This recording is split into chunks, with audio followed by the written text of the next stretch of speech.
Hello guys, welcome back to TSBEC TV.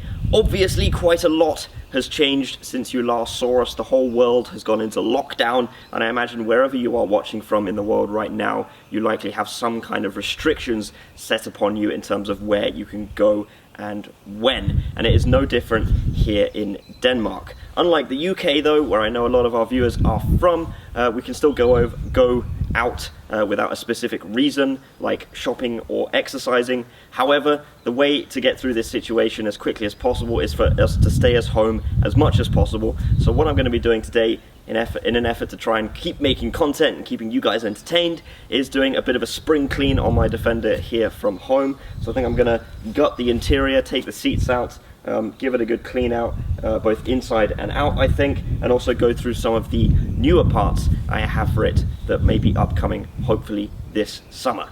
So I think I'm going to start by taking the seats out and try and give the interior a really good clean, and we can also take a look at some of the new parts I have over there. But just to kind of have a quick overview or recap from last time, we've got the new Sawtooth alloy wheels with the Devanti all-terrain Terratura tyres, which I still need to do a video on, a proper in-depth video, as I haven't done that yet, and I will do once this whole coronavirus situation is over. We also before that had the new ORE heavy-duty bumper, along with the end caps I added as well, and we've of course still got the dent, which a lot of you are bugging me about, and it bugs me, believe me, but I actually do have a new wing, replacement wing, to fit on that side. I just need to get it painted in the right colour. Again, something to look into once this whole situation is over, but trust me, I'm really keen to get that done.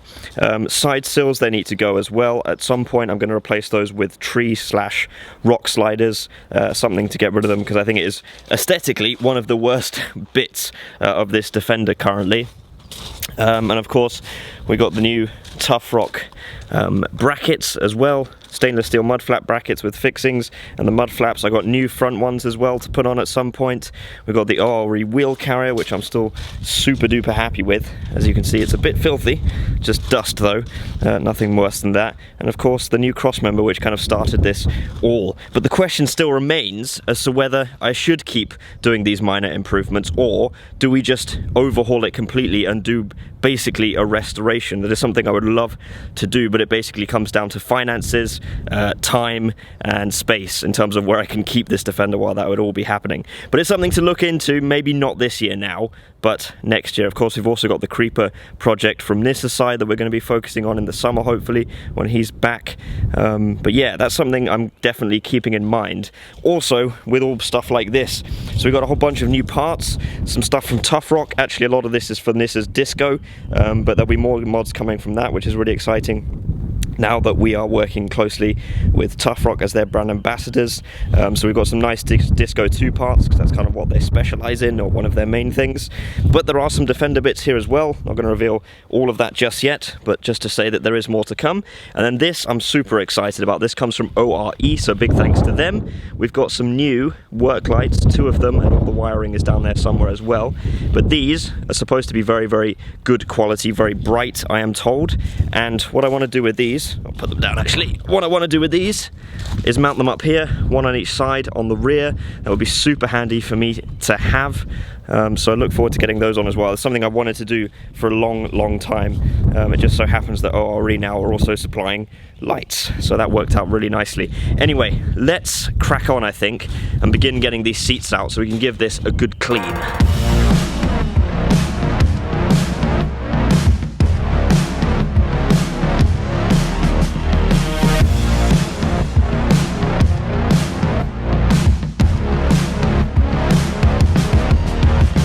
So that's the driver's and the center seat out, but I just thought I'd show you how these are fitted for those of you that don't know and are now wondering why I don't just kind of pop them out like the standard Defender seats. And that's because they have screws, one in each corner, and this is the only thing I don't like about these seats, because they're heated and they're really comfortable and they look great, but they're not as easy to get out as the standard Defender seats. I mean, they take only a few minutes to get out once you get the hang of it, but it's still a bit of a pain if you need to get to the battery in a hurry. But like most things, it's not a problem if you have the right tool for the job. So I got this colourful set of Allen keys here, because that is what you need to undo these screws, and they have this kind of rounded end on them, which helps you to twist them at an angle, which is what you need. So if you have these seats, get a set like this and keep them in your Defender, because otherwise you're going to be a bit screwed if you need to get to your battery. Also here behind the driver's seat, I've got my subwoofer, which was one of the first mods we did to this Defender, but we never actually published a video on it. And yes, I know these wires are a little bit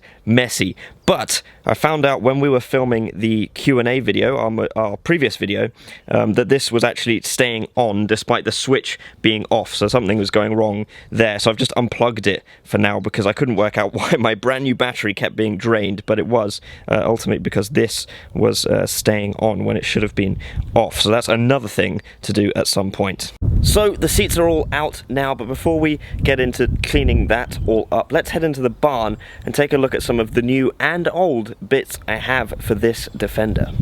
So between all of this stuff and everything that's lying over here, we've got all of the old bits for my Defender, because I like to keep all the original bits, as well as some new things as well lying around. So for example, we've got the old mud flaps, old steering guard, the original seats, and sadly I had to throw away the bases for those because they were eaten through by mice. We've got the old tyres and rims, even though those tyres are worn, that could always come in handy for a future project, so there's no harm in just leaving them in here.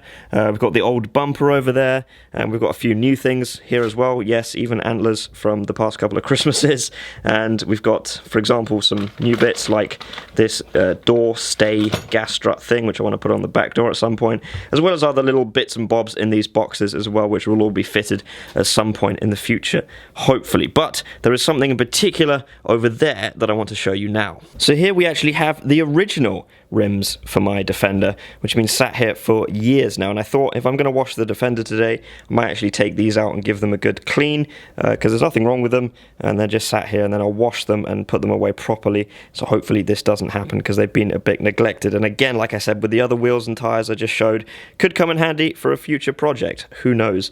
I'm sure there's some of you out there that will actually prefer this to, or these to, the sawtooth alloys I got on now.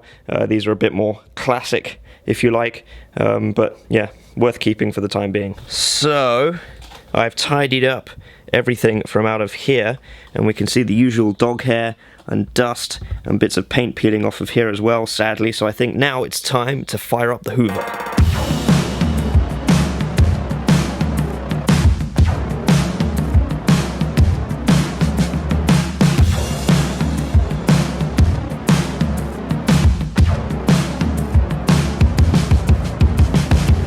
So I've unintentionally jumped ahead in time a little bit, because what happened is I went inside for lunch and turned off the microphone on the camera to conserve the battery, and then did some things when I came back outside again and filmed them, but brilliantly completely forgot to turn the microphone back on. So I've just done some stuff and filmed some clips which have no audio whatsoever. So to bring you up to speed, I've just fitted this fire extinguisher here. I've just drilled a couple of holes and mounted the bracket, so I've got that fire extinguisher there because I had that rolling around in the passenger footwell for ages. I've been wanting to install it, so I finally got round to doing that, and I've mounted it here between the front and the rear on the bulkhead, because then it's just nice and accessible from both the front seats and from the rear in the case of an emergency. And then I've also cleaned a bunch of stuff out from the center console and the tray in here, because it was just full of old junk, including all the old bolts and screws you can see down there, most of which I have no idea where it came from. So yeah, that's a just Defender thing, I suppose. But other than that, I think I've given the inside a fairly good clean now. I mean, it still looks fairly dirty, but you know, I've done the hoovering part at least, so all the dust and dog hair and everything else is gone. I might give the outside a quick wash just for the sake of it, and then I think I need, well, I know I need to put everything back in, and I think we're about done.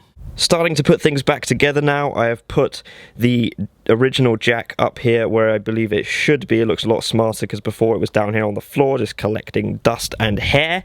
And we've got the other half of it there. We've got owner's manual and service book here as well. I'll just stuff those down in here. And then there's also this other bracket in here with the rubber hoop and these kind of tabs. I'm not quite sure what that bit is actually for, because it's always just been like that, empty. So I don't know if someone can fill me in on that. I don't know if these are supposed to go in there, but they don't fit. So I don't know, maybe whatever's supposed to go in there is missing. I'm not quite sure what that bit is for, but I'm sure someone can fill me in on that.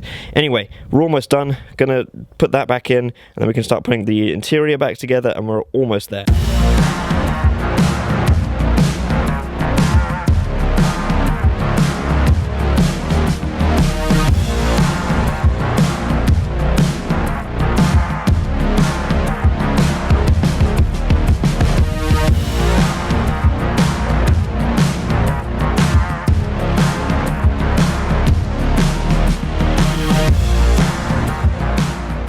So that is it for this video. I appreciate it may not have been the most exciting topic in the world, but I set myself the challenge of creating a video here from home while we're all under lockdown. Fortunately though, it does seem like things are slowly starting to open up over here, but nonetheless, make sure you're staying safe and staying at home as much as possible. And if you are one of the people on the front lines of this situation, then a huge thanks to you. I'm not sure what the next video will be or when it will be coming. We'll have to wait and see. Like I say, things are starting to slowly open up, so maybe the opportunities for filming will also come back once again, but we'll have to see. But make sure you're following on Facebook, Instagram, and Twitter, because I will, of course, still be posting over on those platforms. Thank you very much for watching, and I'll see you in the next video.